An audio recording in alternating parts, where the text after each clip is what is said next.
continuing here. Um, you know,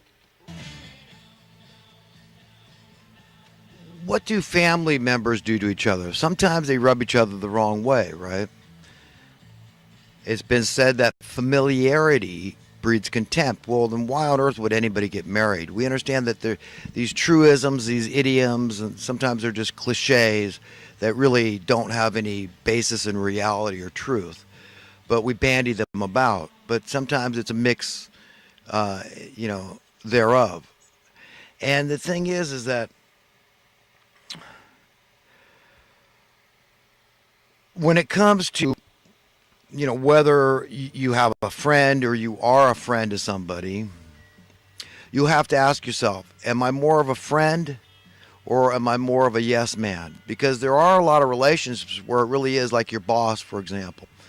It's very easy to fall into that template, that paradigm, that pattern of just treat your boss. It doesn't matter, I disagree on this, but I'm not getting into this philosophical issue with my boss. Well, we all get that, but it's not so when it comes to family and friends. If people are really caring about each other, loving each other in the family or your friends, same thing. I'm talking about people that really care about you, that the odds are that there's certain people that are very genuine and sincere and they really do care about you. That means they really do love you. But those are the people you're going to hear criticism from.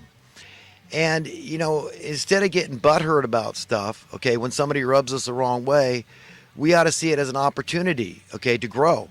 And, this is a form of nipping something at the bud, too. Like, help somebody before a problem, gets too big.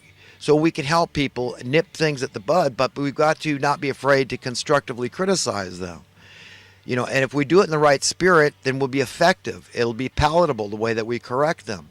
But we can't be arrogant and we can't deride them. You understand, there's certain methods that are guaranteed to fail. So, how you correct somebody is important. And I might fail sometimes the way I do it. And God forgive me and humanity forgive me if I've done that. But, certainly my intention was not to offend anybody. But I'm not a friend if I'm a yes man. I can't be a sycophant. I can't do it. I'm not doing any good for myself or anybody else. I've got to be true to myself. I've got to be real. And I would give everybody the same advice. Just be who you need to be, not who you think you need to be on the surface, egoistically speaking, superficially speaking, topically speaking. No, be who you need to be deep down inside. Don't let anything inhibit that from you. Understand that if you were born free, okay, if you truly had been born free, understand your paradigm would be tremendously different. And I've been thinking about that a long time, but everybody really needs to grapple with that, that notion, that idea that could be a possibility in the future, that we truly are born free. That is God's will. That's what I believe is going to happen. That's a faith I have as part of that. At the moment, though, the worm hasn't turned. The ship hasn't turned. We haven't hit the climax. The crescendo of the storm is still building. Okay, and that's what I find so frustrating and foreboding and frightening, quite frankly, because I don't like the idea of bad happening to anybody. I don't care if it's my friend or my foe. I don't like violence. I don't like injury. I don't like death. Okay? I like all the opposite of those things. I want peace on earth. I want everybody to live together in safety and security, peace and prosperity, freedom. I want people to be happy and content, joyful and blissed out all the time. Okay? And that our reality, it could be and will be, okay, for future generations. I mean, it's coming. One way or another, God's going to push his will through here. And we can fight against it. And sometimes I think I do a lot of that. I'm really kind of a rebellious guy, and I'm weak and pitiable. I'm just as human as they get. So I hope I don't come across as being preachy. Because when I do get preachy, I'm preaching to myself too. The ball always ends up in our court. We're angry at this person or that person, this situation or that situation. Listen, it's all about us. The only person we can change is ourselves. And if we want to try to affect change in other people for the positive, then we've got to start with ourselves. And that's part of what's written in Scripture. I mean, this whole idea that uh, that in our weaknesses, God's strength is perfected. I mean, what is that trying to say exactly? Do you understand how this is by nature kind of convoluted, and it's kind of a paradox, a dichotomy that we're living through, and that we need God, and that we should all be very grateful that God is there for us, and that we all get that separation and rebellion. We all experience that metaphorical slashing of the wrist, self-flagellation, the self-loathing. We all go through that. And then, then we think that we also need to deal with, being divided, that the differences between the good socialists and the good capitalists and the good conservatives and the good liberals, the good Democrats and the good Republicans has to be so acute that you understand this is just, it's all make believe. This whole paradigm is make believe. We don't have a reality. We've got an unreality. The reality we have has been shoved down our throats. It's been force fed on us, and it's all based on money. Money is the key, and the kingpins are the money printing class and all their powerful political sycophants that are working collaboratively, colluding together. These very, very powerful special interest groups that own the patent of the money in perpetuity. Do you understand? What do you care about debasing currency when you can print more and more and more? It does. You understand? It has no relevance, no effect on you. You just don't care if you're that evil. I mean, people with a conscience care because they don't want to hurt other people. They don't want to cheat and swindle other people. But that's what it is. They don't want to steal from other people. But that's what they're coin clipping. They're thieving. They're swindling. They're cheating us. These are the same caliber, element, mentality of people whose tables Jesus turned over. The story of Jesus turned over the money changers' tables. Still going on today, and we've got to get through this storm, and we're going to need God's help, and God help us all. I wish the best for everybody. I really do.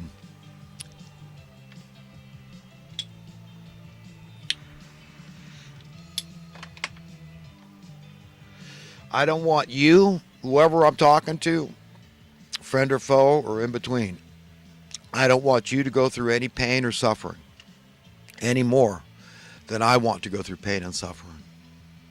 I know that our welfare is inextricably interconnected, and that we are brothers, sisters.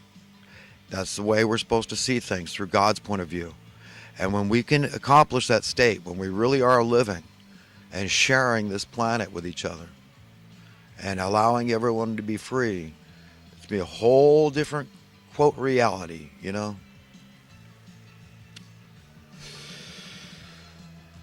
Now, anyhow, I think it's about time I go on to some thoughts from the last week or two.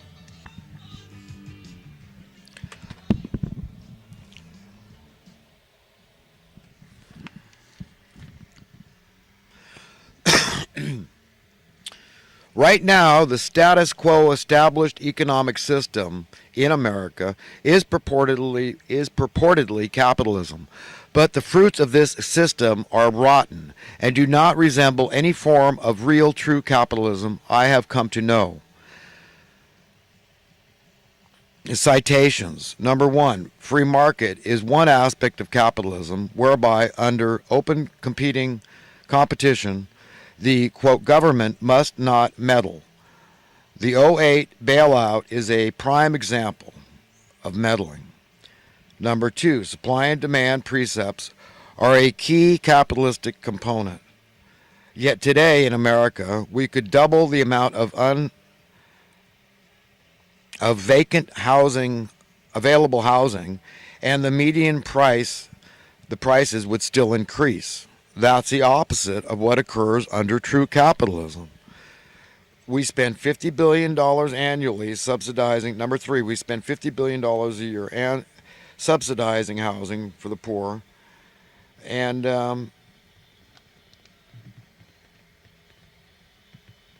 homelessness has been steadily increasing. guess I already talked about that. Some of the stuff I remember comes to mind when I'm on my pontificating period in the beginning. But I tell you what, folks, I'm scared. How much of that I should own? That fear, that trepidation I'm feeling, like I guess, kind of like people get a premonition of something, and it's kind of like that. But I don't know really what's going on, but I have not really been very nice to myself, and I don't always understand myself, and I have to remember to be very grateful to the one that knows, loves, and understands me more than anybody else could ever know, love, and understand me. And that's a realization I would like to share with everybody. But, being human is tough. And I have grown increasingly more respectful to human beings at large. My empathy level has increased. And I don't care what price I have to pay personally, suffering with fear and foreboding feelings about what it's going to take to turn this ship around. And really, when it really does hit the fan, I mean, in a cosmic, like supernatural, like divine God way, when really we start seeing some big changes, it's going to shatter a lot of people's paradigm. It's going to be very traumatic for a lot of people. And I don't like to see people traumatized. Because when people are traumatized, it traumatizes me. I feel people's trauma.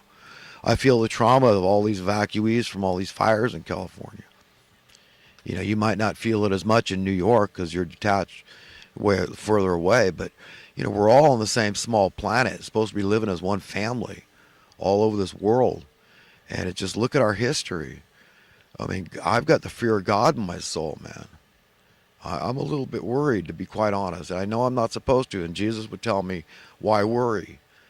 Don't fret. You can add a single minute to your life, or is it going to turn one gray hair black or black hair gray? I mean, there's no sense in worrying. It's just that, maybe, I'm just too concerned personally what it's going to take to turn my personal life around. I'm afraid of getting into a relationship. Maybe I'm fearful of hooking up with a woman that's still of childbearing age, and because I know what a big deal it is to me to have children, what it does to my mind, and my constitution is taxed because I really pour my heart and soul into my children. I mean, even if, like I said, even if I found out my daughter and I weren't biologically related, I couldn't imagine feeling any different toward them, because that's the person I choose to be. You understand? So it's just a big deal to procreate in this world today. I mean, this is prophesied too, that there'd be this period in time when people would say, happy is the barren womb. Well, check it out. Read your Bible. You pick up a concordance, just a few key words. You could Google and you could find all these things I talk about in here. But there was that time, and we're kind of at a period like that in history, where people wonder, what am I bringing a child into the world for? It amazes me that so many people are still having kids. They go to the supermarket. There's all these cute little kids. Yeah, I like to give them a little smile. They're so cute. And this little kid just the other night smiled back. I mean, the kid couldn't have been a year old. It's remarkable. I mean, the human creature is just, we're little gods. I mean, it's just, we're remarkable. And we should try to live up to it. We should put our big boy and girl pants on, and we've got big shoes to fill, and we've got to do it. But even if we don't care about it, you think our generation is too far gone, and in a lot of ways, I think it is too. Like I talk about minimum wage, how that ship has sailed. We're never going to get wages up to where they should be, where they were 50 years ago relative to the cost of living. We're never going to get those numbers up. So the only hope is we're going to sound economic policies and slowly drive your cost of living down. Some people will say, it's going to have a deflationary and recessionary, fear-mongering, and depressionary effect. I know that.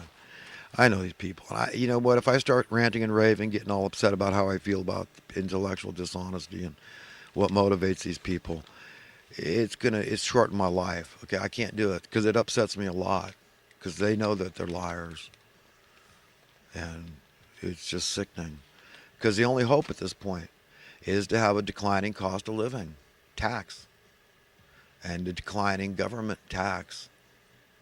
We've got to do that. It's the only hope to increase the buying power of our currency, our money, whatever. If we keep the Federal Reserve notes, or if, we get an economic reset and a new currency, competing currency is circulated. There's other, like I say, there's many ways to skin a cat, but will it be allowed? Will these people be able to successfully grapple the helm from Trump? I mean, I'm seeing this in my mind's eye, and I'm thinking, man, this is heavy duty